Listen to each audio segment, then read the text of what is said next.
to do a couple of super simple holiday decor ideas this is one of my today. favorite things to do. So like, just at the beginning of the season when you're walking through the grocery store the first time, you know, you're walking through there just grabbing the basics, you got your sugar and all your stuff. I always love to grab a few bags of cranberries. I grab extra cranberries. I love to decorate with them. Yeah. I keep them in the freezer. They last for months. When you start making roast turkey again or roast turkey breast or whatever in January and February, I mean, it's cold a long time. Yeah. I make think a even bunch in of the fridge I turkey can't leave them because then I'll refresh the vases. So I love to use them for flower decoration. That's what we're gonna do here, Yeah, so I just put a ton load them in there? Yeah, I really do a ton. And it helps keep the roses and all the flowers in place, it helps too. stand them up. Yeah. I get it. There's probably a word for that, but I don't know what it is.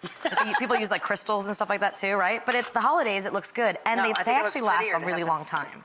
They do get a little mushy after a while, so you gotta change them out. You gotta change them out. You can kind of do it at the beginning of December and just always have them around.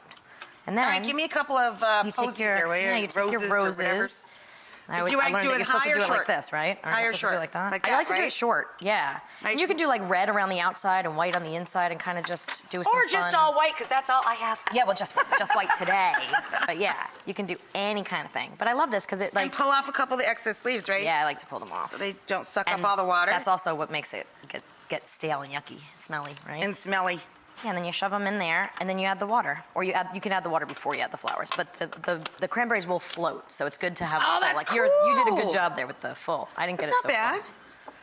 So yeah, you get them all in there, and you make them pretty. Not terrible. You can even do it lower and have it like right at the Yeah, I edge. should have done it lower, but all right. But yeah, you can do whatever.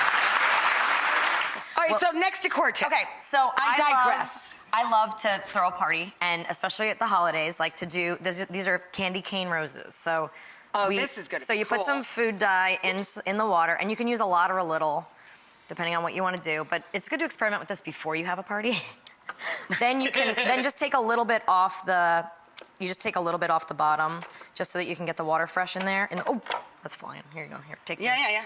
And then you let them sit like I think these ones here sat for like 4 or 6 hours. But if you sit them overnight, That's how they get. you turn the white roses into. They turn. Yeah. Oh. So see the edges? See how like red the edges are? That's so cool. Yeah. And then you can mix them with more white or more red to make it really candy cane looking. I think that's really cool. So if you just sit them in the food, and you want to put a lot of food color in there, really, and you can do it with like blue. I've done it with blue for baby showers before. That is really. Then you have blue cool. roses. I love that. That's a really, really good one. Thank you.